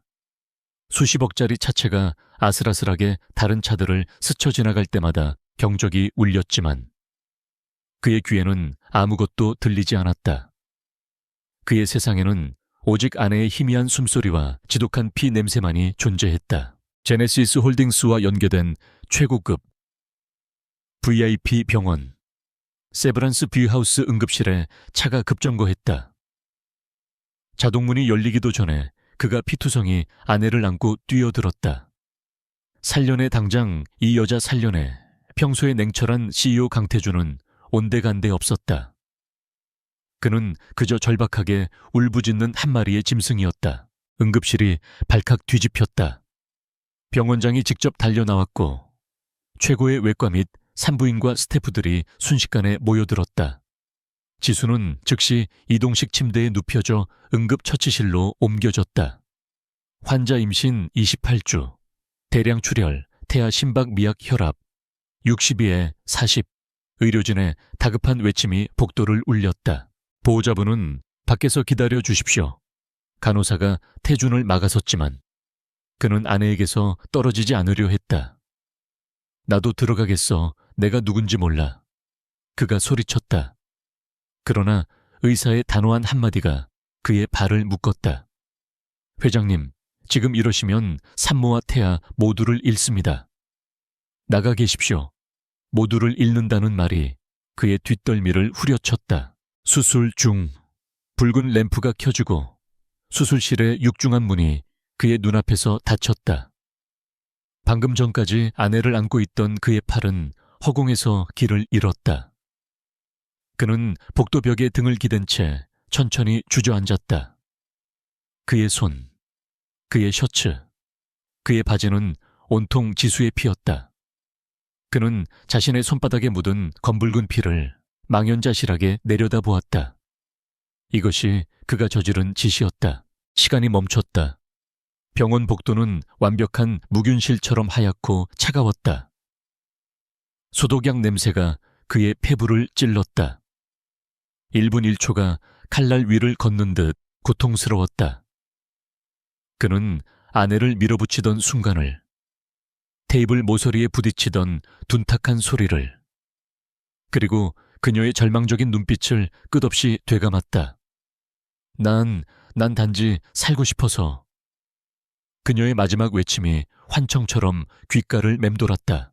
그가 믿었던 증거들, 사진, 호텔 기록, 계좌 이체 내역, 그 모든 것이 지금 이 순간 이 피 냄새 앞에서 무슨 의미가 있단 말인가. 그는 자신의 오만에 눈이 멀어 자신의 손으로 아내와 아이를 죽음의 문턱으로 밀어 넣었다. 그는 자신이 완벽한 통제자라고 믿었지만 사실은 가장 추악한 분노의 노예였을 뿐이다. 얼마나 지났을까? 1시간 혹은 2시간. 수술실에 붉은 램프가 꺼졌다. 정적이 복도를 감쌌다. 태주는 스프링처럼 튀어 일어나 문으로 달려갔다. 문이 열리고 지친 표정의 의사가 마스크를 벗으며 걸어 나왔다. 태주는 그의 가운을 움켜쥐었다. 어떻게 됐어 아내는? 아이는 둘 다 무사한 거지 말해. 의사는 태준의 절박한 눈을 피하며 무겁게 입을 열었다. 일단 산모는 위험한 고비는 넘겼습니다.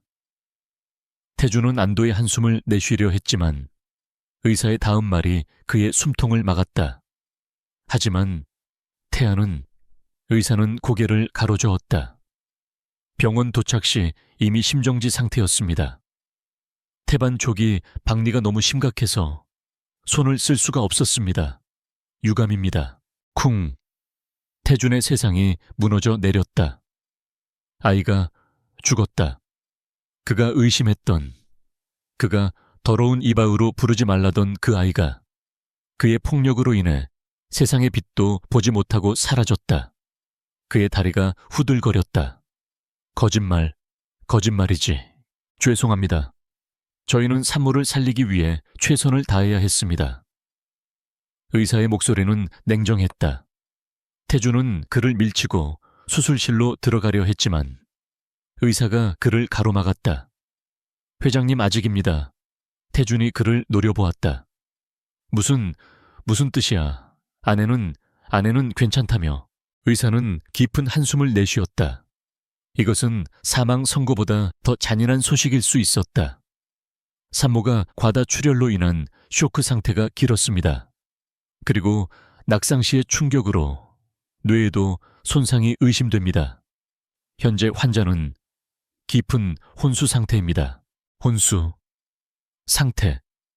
태주는 그 단어를 이해할 수 없었다. 그게 무슨 소리야? 언제 깨어나는데? 의사는 그의 시선을 정면으로 마주했다. 장담할 수 없습니다. 하루가 걸릴지, 한 달이 걸릴지, 혹은 영원히 깨어나지 못할 수도 있습니다. 영원히. 태준의 귀에 그 단어가 대모처럼 박혔다. 아이는 죽었고 아내는 살아도 산 것이 아니었다. 그는 자신의 손으로 아내를 살아있는 시체로 만들었다. 그가 경멸하고 모욕했던 그녀는 이제 그에게 어떠한 용서도, 어떠한 비난도 할 수 없는 상태가 되어버렸다. 그의 머릿속에서 자신이 지수에게 내뱉었던 모든 잔인한 말들이 메아리 쳤다. 내 아이를 뱃속에 넣고 다른 놈과 놀아나는 기분이 어땠어? 넌 이 집에서 영원히 사라지게 될 거다. 그의 말이 저주가 되어 실현되었다. 그녀는 사라졌지만 그가 원했던 방식이 아니었다. 태주는 의사를 밀치고 복도를 비틀거리며 걸었다.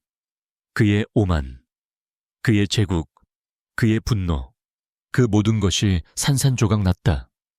그는 자신이 얼마나 어리석고 얼마나 잔인했는지를 깨달았다.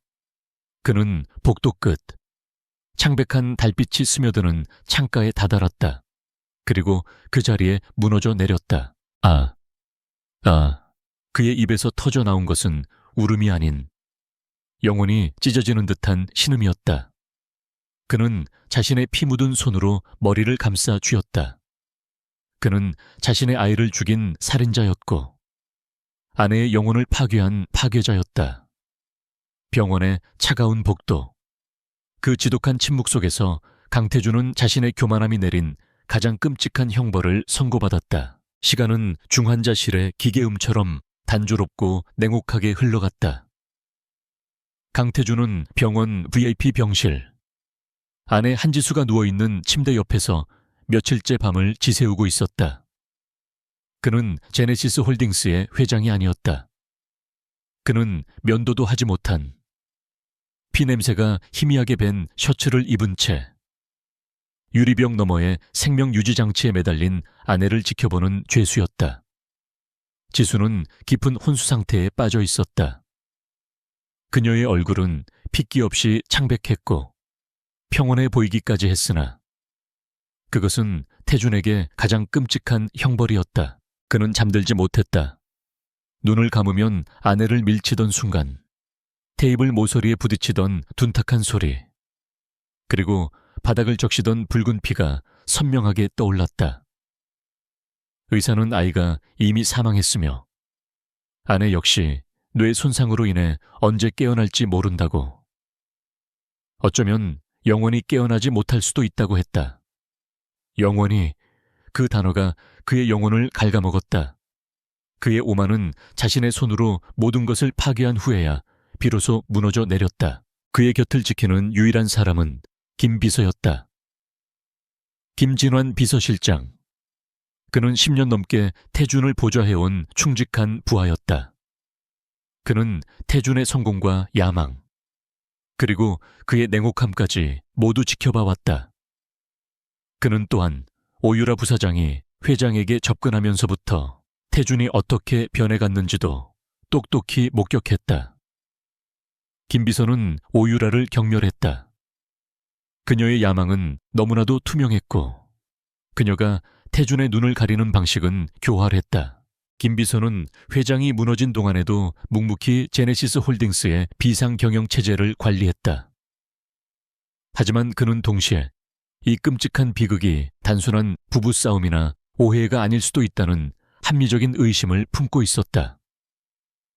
회장이 그토록 이성을 잃고 아내를 배신자로 낙인 찍게 된 과정이 너무나도 매끄러웠다.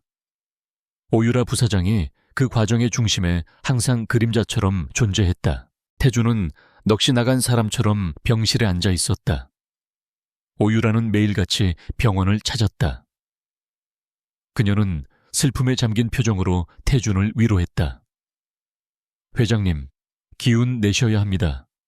회장님이 무너지시면 제네시스는, 그리고 사모님도 깨어나셨을 때 회장님이 망가진 모습을 원치 않으실 거예요. 그녀의 위로는 기름처럼 미끈거렸고 김 비서는 그 위선에 구역질이 났다. 오유라가 돌아간 후 김 비서는 태준에게 다가갔다. 그는 이 순간을 기다렸다. 태준이 가장 약해져 있을 때, 하지만 동시에 진실을 받아들일 준비가 되었을지도 모르는 이 순간을. 회장님. 그의 목소리는 낮고 침착했다. 태준은 반응하지 않았다. 김 비서는 태블릿 PC를 꺼내 그의 눈앞에 들이밀었다.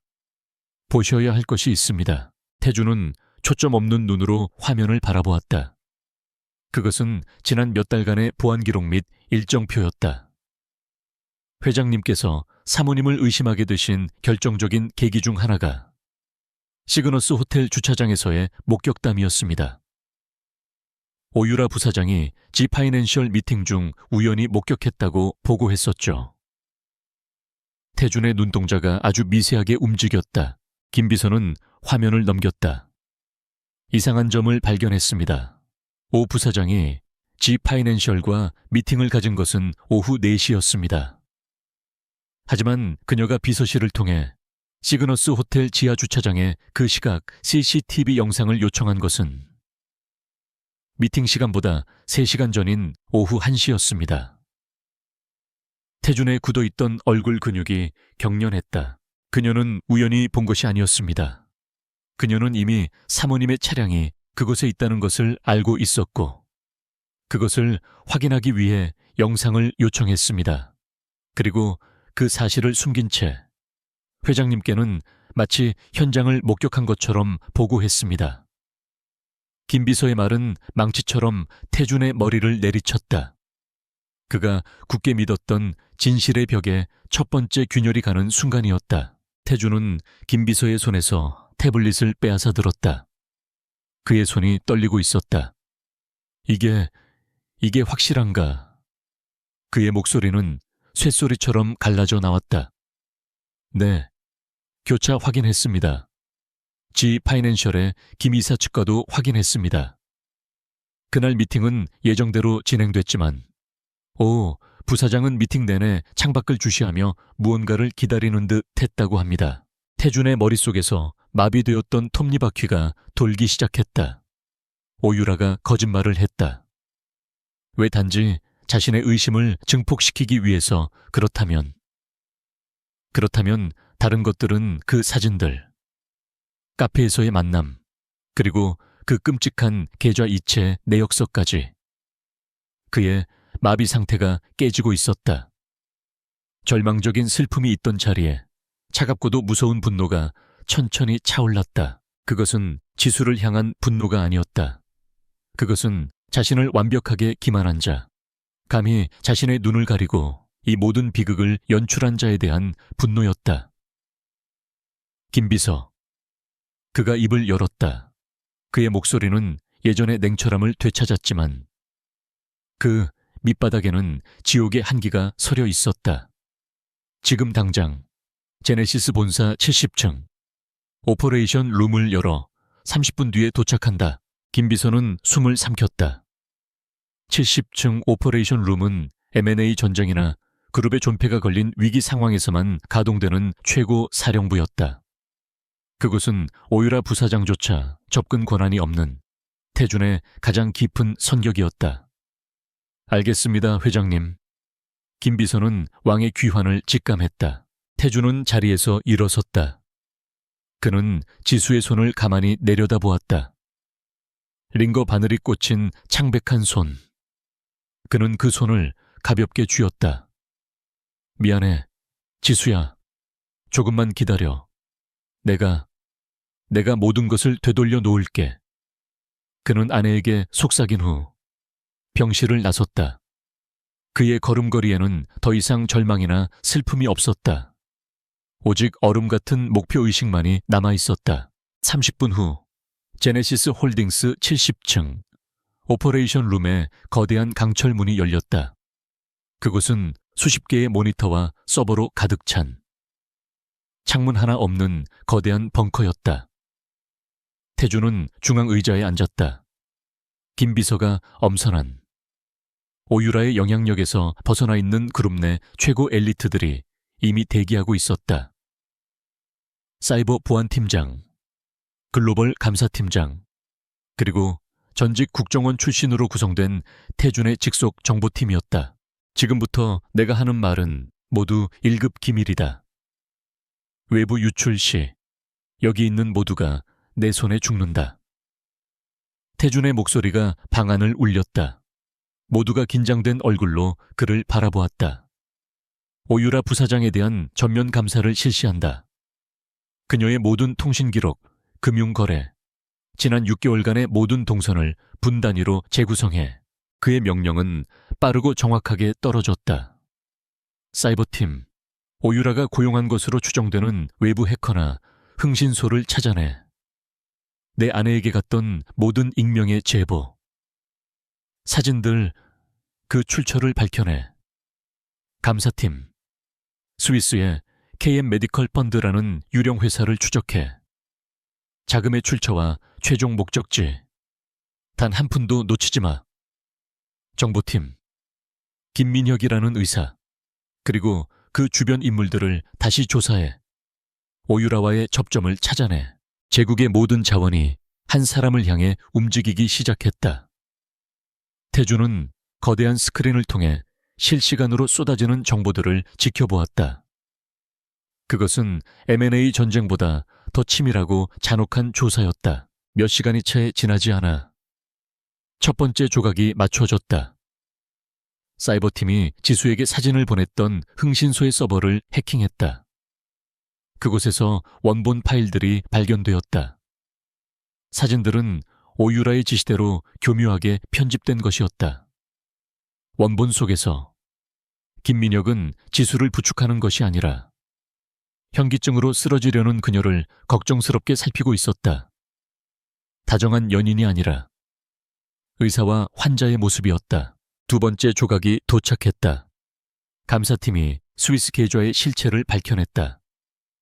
그 계좌는 오유라가 차명으로 관리하던 페이퍼 컴퍼니였고 KM이라는 이니셜은 김민혁을 연상시키기 위한 교묘한 장치였다. 돈은 지수의 계좌에서 나간 것이 아니라 오유라가 관리하던 비자금이 지수의 계좌를 경유해 스위스로 송금된 것이었다. 완벽한 횡령 및 자금 세탁의 증거였다. 세 번째 조각, 카페에서의 만남. 정보팀이 두 사람에게 메시지를 보낸 대포폰의 위치를 추적했다. 기지국은 제네시스 홀딩스 본사 근처였고 그 폰을 구입한 법인카드는 오유라의 비서 명의였다. 모든 증거가 단 한 사람, 오유라를 가리키고 있었다. 태주는 오퍼레이션 룸의 메인 스크린에 오유라의 사진을 띄웠다. 그녀는 아무것도 모른 채 자신의 사무실에서 M&A 관련 서류를 검토하고 있었다. 태주는 그 여자의 얼굴을, 자신을 완벽하게 속이고 아내와 아이의 생명을 앗아간 그 악마의 얼굴을 차갑게 노려보았다. 그의 슬픔은 사라지지 않았다. 그러나 그 슬픔은 이제 가장 순수하고 가장 파괴적인 형태의 분노로 결정화되었다. 그는 자신의 손에 묻은 피를 닦을 수 없다는 것을 알았다.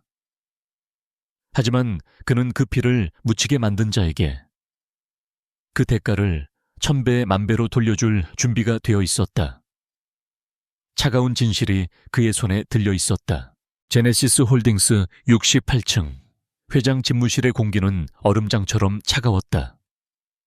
강태주는 사흘 만에 병원에서 본사로 돌아왔다. 그는 더 이상 피냄새에 젖어 절망에 빠진 죄인이 아니었다. 그는 자신의 왕좌로 돌아온 냉혹한 군주였다. 그의 눈은 깊은 슬픔과 그보다 더 깊은 분노로 이글거리고 있었다. 그는 거대한 통유리창 앞에 서서 자신이 이룩한 도시의 왕국을 내려다보았다. 이 왕국에서 감히 자신을 기만한 자를 처단할 시간이었다. 오전 10시, 오유라 부사장이 호출을 받고 집무실로 들어섰다.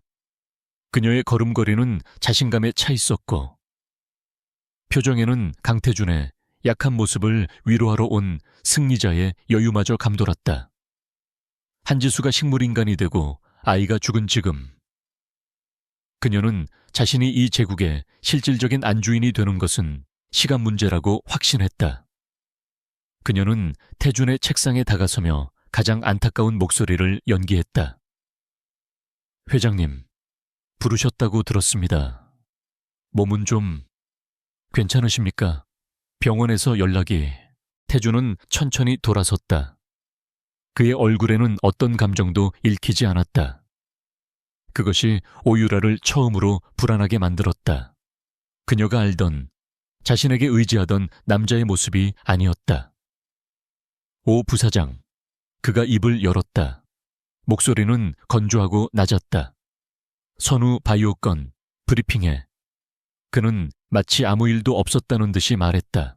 오유라는 순간 당황했지만 곧 평정을 되찾았다. 이것이 그가 슬픔을 잇는 방식이라고, 일에 매달리는 것이라고 스스로 합리화했다. 그녀는 태블릿 PC를 켜고 유능한 부사장의 모습으로 돌아갔다. 네 회장님, 현재 선우바이오 측의 내부 부채 문제가 언론에 노출되어 협상이 교착 상태입니다. 하지만 시그너스 호텔. 태준이 그녀의 말을 잘랐다. 오유라의 손가락이 태블릿 화면 위에서 멈칫했다. 네. 그녀는 심장이 차갑게 내려앉는 것을 느꼈다. 지 파이낸셜 미팅 날 말이야.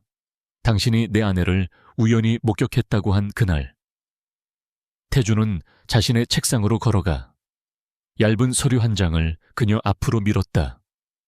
오후 4시 미팅인데 오후 1시에 그 호텔 주차장 CCTV 영상을 요청했더군. 뭘 알고 있었지. 오유라의 얼굴에서 핏기가 가시기 시작했다. 회장님, 그건 보안팀의 행정착오일 겁니다. 저는... 그녀의 목소리가 미세하게 떨렸다. 태준은 그녀가 변명할 시간조차 주지 않았다. 그는 리모컨 버튼을 눌렀다. 집무실의 거대한 벽면 모니터가 켜졌다. 화면에는 2장의 사진이 나란히 떠올랐다. 그녀가 흥신소를 통해 조작했던 사진, 그리고 70층 오퍼레이션 룸에서 복원해낸 원본 사진이었다. 이것도 착오인가? 회장님, 이건... 오유라는 숨이 막혔다. 강태준이 70층을 가동했다는 의미였다. 자신을 상대로. 어떻게... 사모님 일로 경황이 없으실 텐데. 그녀는 감정에 호소하려 했지만 태준의 눈은 이미 그녀를 인간으로 보고 있지 않았다. 스위스 KM 메디컬 펀드. 태준이 다음 증거를 제시했다. 모니터 화면이 바뀌며 복잡한 자금 흐름도가 나타났다.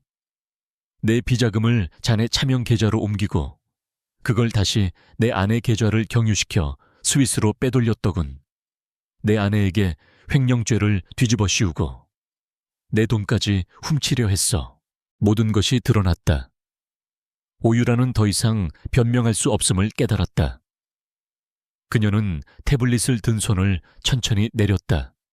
그리고 잠시 후 그녀의 입에서 낮은 웃음소리가 새어나왔다. 하하하. 그녀는 고개를 들었다. 그녀의 얼굴에서 슬픔과 염려의 가면이 벗겨지고 차가운 조소와 경멸만이 남았다. 대단하시네요, 강태준 회장. 겨우 그 여자 하나 때문에 저를 잡겠다고 70층을 통째로 돌리셨어요. 왜? 태준의 목소리에는 변화가 없었다. 그에게는 동기가 필요했다. 이 잔혹한 연극의 이유가. 오유라는 마치 승자의 마지막 연설을 하듯 그의 책상에 손을 짚었다. 왜냐고요? 당신은 답을 알잖아요. 난 당신을 가질 자격이 있지만 한지수는 아니었으니까. 당신 같은 남자가 그런 멍청하고 나약한 여자 때문에 발목 잡히는 걸 볼 수가 없었거든. 그녀의 눈빛은 광기에 차 있었다. 당신은 완벽해야 해. 당신의 제국은 흠집이 없어야 해. 한지수는 당신의 유일한 흠집이었어. 난 단지 그 흠집을 도려내려 했을 뿐이야. 당신을 위해서. 그녀는 이것이 사랑이라고, 왜곡된 방식의 헌신이라고 주장했다. 난 당신에게 그녀를 버릴 명분을 줬을 뿐이라고요. 당신이 그토록 원하던 명분을. 태준은 그녀를 가만히 응시했다.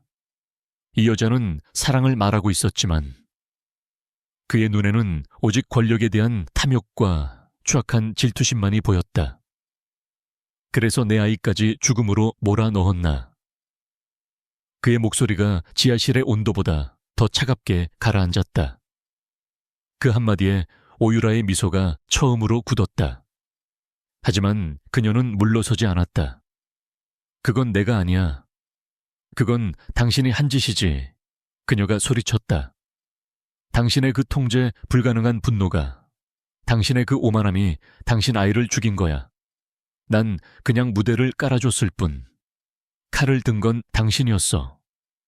강태준, 그것이 그녀의 마지막 발악이었다. 그녀는 태준 역시 공범이자 살인자라고 낙인 찍으려 했다. 태준은 눈을 감았다. 그녀의 말이 맞았다. 그 또한 살인자였다. 하지만 그렇다고 해서 이 악마를 용서할 수는 없었다. 그는 인터폰 버튼을 눌렀다. 김비서, 보안팀, 집무실 문이 열리고 무표정한 경호원들이 들어섰다. 오유라는 그제야 사태의 심각성을 깨닫고 뒷걸음질 쳤다. 뭐 하는 짓이에요? 내 몸에 손대지 마. 강태준, 너 이럴 순 없어. 내가 너한테 어떻게 했는데. 그녀가 발악했다. 경호원들이 그녀의 양팔을 거칠게 붙잡았다. 태준은 그녀에게 다가가 마지막 선고를 내렸다. 오유라 부사장, 오늘부로 당신을 파면한다. 그의 목소리는 사형 집행인의 그것처럼 냉정했다. 그리고 당신이 저지른 모든 범죄, 업무상 횡령, 배임, 사문서 위조, 증거, 인멸교사, 정보통신망법 위반, 제네시스 법무팀이 당신을 고소할 거다. 당신은 내 제국에서 나를 상대로 사기를 쳤어.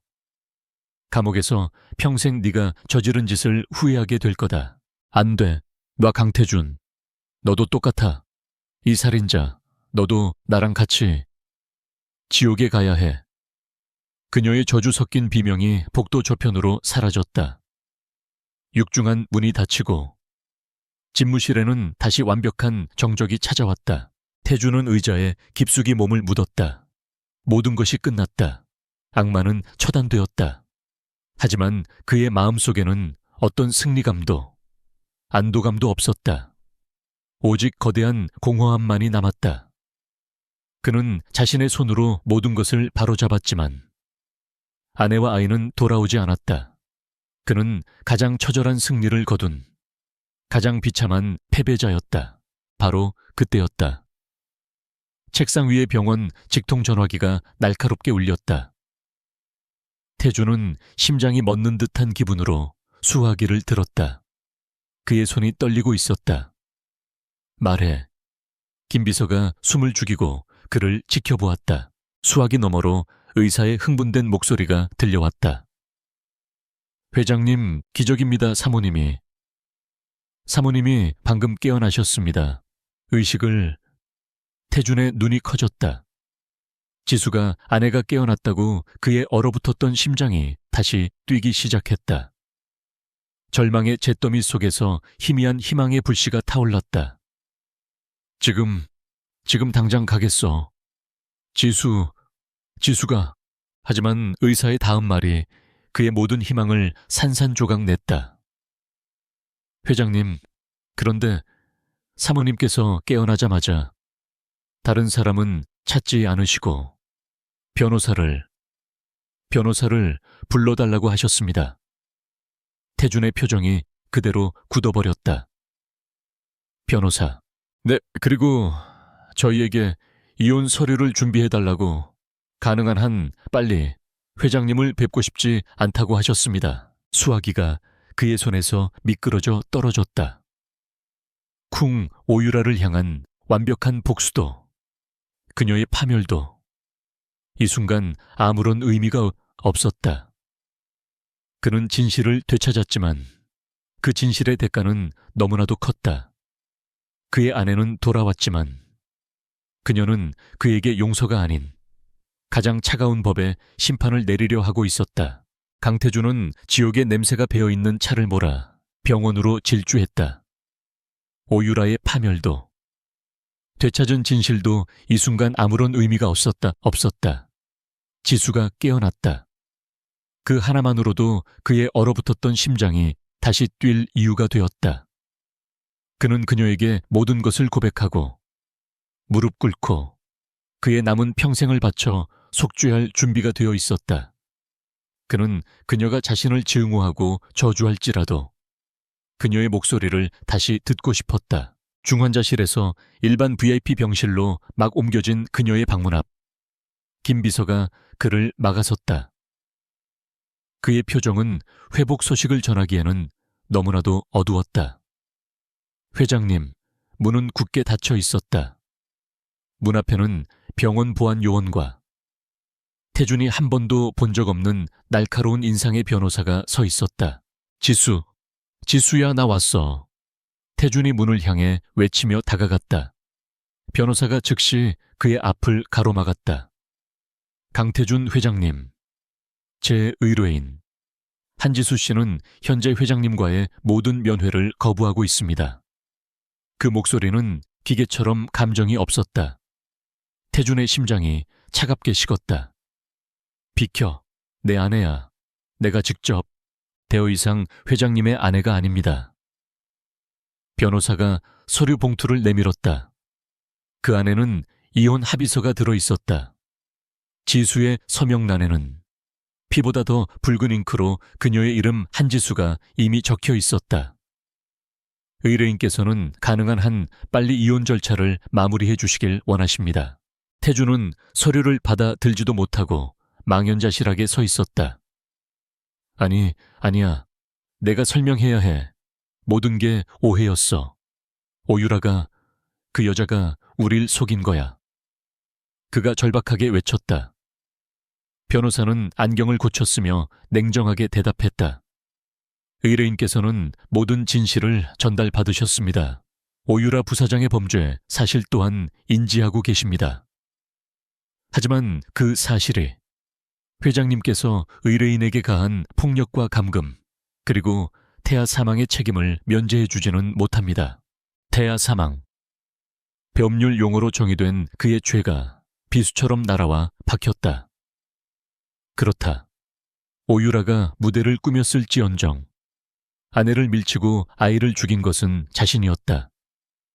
지수야, 제발 한 번만.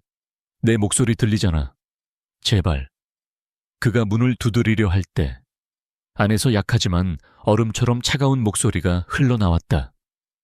당장 내보내세요. 그것이 태준이 그녀에게서 들은 마지막 말이 되었다. 태준의 팔이 허공에서 힘없이 떨어졌다. 그는 자신의 손으로 모든 것을 파괴했음을, 그리고 이제는 사죄할 기회조차 영원히 박탈당했음을 깨달았다. 그는 그 자리에 무너질 뻔했지만 김 비서의 부축을 받으며 병원 복도를 걸어 나왔다. 그는 그날 밤 텅 빈 펜트하우스에서 피 묻은 손으로 이혼 서류에 서명했다. 그는 제네시스 홀딩스 지분의 절반을 포함한 수조 원의 위자료를 제시했다. 하지만 며칠 뒤 변호사를 통해 돌아온 답은 그의 존재를 다시 한번 부정했다. 지수는 그가 제시한 모든 재산을 거부했다. 그녀는 결혼 전 자신이 가지고 있던 작은 예금 계좌 오유라가 이용했던 바로 그 계좌의 원금만을 요구했다. 그녀는 강태준의 돈도, 이름도, 그 어떤 흔적도 원하지 않았다. 오유라는 법의 심판을 받았다. 그녀의 추악한 범죄는 언론에 대서특필되진 않았지만 태준이 그룹의 명예를 위해 막았다. 그녀는 횡령과 상해, 교사 등의 혐의로 수십 년의 중형을 선고받고 역사의 뒤양일로 사라졌다. 그녀의 파멸은 완벽했지만 태준에게는 어떤 위안도 되지 못했다. 지수는 육체적인 상처가 아물자마자 병원에서 퇴원했다. 그리고 그날부로 그녀는 증발했다. 강태준은 70층의 모든 정보력을 동원해 그녀를 찾으려 했지만 그녀는 작정하고 세상에서 자신을 지웠다. 그녀는 대한민국을 떠났고 그가 아는 한지수라는 이름도 버렸다. 그녀는 그에게서 완벽하게 탈출했다. 그리고 5년이라는 시간이 흘렀다. 강태준은 여전히 제네시스 홀딩스의 왕이었다. 아니, 그는 더욱 강력한 제왕이 되어 있었다. 그는 선우바이오를 결국 인수해냈고 제국의 영토는 2배로 확장되었다. 사람들은 그를 마이더스의 손, 얼음 심장의 전략가라 불렀다. 그는 유심 시간씩 일에 미쳐 살았고 단 한 번의 전략적 실수도 용납하지 않았다. 그의 제국은 완벽했다. 하지만 그의 왕국인 라시엘, 펜트하우스는 5년 전 그날 밤 이후로 시간이 멈춘 거대한 유령선이었다.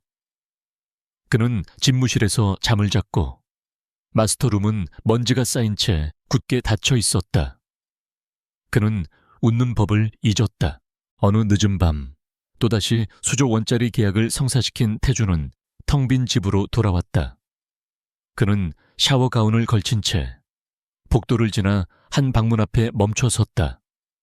그곳은 5년 전 지수가 그토록 애정을 쏟아 꾸몄던 아이 방이었다. 그는 지난 5년간 단 한 번도 이 방에 들어오지 못했다. 하지만 오늘은 알 수 없는 힘에 이끌려 문고리를 잡았다. 문이 소리 없이 열렸다. 방 안은 완벽하게 보존되어 있었다. 지수가 골랐던 파스텔 톤의 벽지, 햇빛을 담고 싶어 했던 하얀색 커튼, 그리고 방 중앙에 놓인 주인을 기다리다 늙어버린 원목 아기 침대. 공기 중에는 먼지와 함께 영원히 실현되지 못한 꿈의 잔해가 떠다니는 듯했다. 태주는 발소리를 죽이며 방 안으로 들어섰다. 그는 아기 침대 옆에 섰다. 그곳에는 아무도 누워있지 않았다. 아무런 소리도 들리지 않았다. 그가 그토록 원했던 후계자의 울음소리도 지수의 자장가 소리도 없었다. 완벽한 침묵, 완벽한 공허. 그는 침대 난간을 붙잡았다. 차가운 나무의 감촉이 그의 손바닥을 파고들었다. 그는 천천히 가슴팍에 손을 넣었다. 그의 심장 가장 가까운 곳, 최고급 슈트 안주머니에는 지갑 대신 낡은 서류 2장이 들어있었다. 그는 그것들을 꺼냈다. 하나는 5년 전 그가 서명했던 이혼 합의서 사본이었다. 그의 실패를 증명하는 낙인이었다. 그리고 다른 하나는 빛바랜 초음파 사진 한 장이었다. 5년 전 그날 밤 지수가 그에게 보여주려 했던, 그가 외면했던 그의 아이의 첫 번째이자 마지막 모습이었다. 그는 희미한 흑백 형체를 내려다보았다. 이 작은 생명, 그가 자신의 오만과 분노로 직접 짓밟아버린 존재, 오유라의 말이 그의 귓가에 다시 맴돌았다. 칼을 든 건 당신이었어. 그녀의 말이 맞았다. 그는 지수가 아이를 안고 앉아 있으리라 상상했던 흔들의자에 천천히 몸을 묻었다. 삐걱. 정막 속에서 울리는 소리가 유난히 크게 들렸다. 그는 통유리창 너머로 자신이 소유한 도시의 야경을 바라보았다. 그는 모든 것을 가졌지만 아무것도 갖지 못했다. 그는 세상의 정점에 섰지만 가장 밑바닥에 홀로 갇혀 가여 있었다. 강태주는 아이를 죽인 살인자이자 아내의 영혼을 파괴한 죄인이었다. 오유라는 감옥에 갔지만 그는 이 화려한 펜트하우스라는 감옥에서 영원히 깨어날 수 없는 후회라는 종신형을 선고받았다. 그는 죽는 날까지 이 텅 빈 아기 방에서 너무 늦게 알아버린 진실의 유물들을 끌어안고 살아가야 할 것이었다.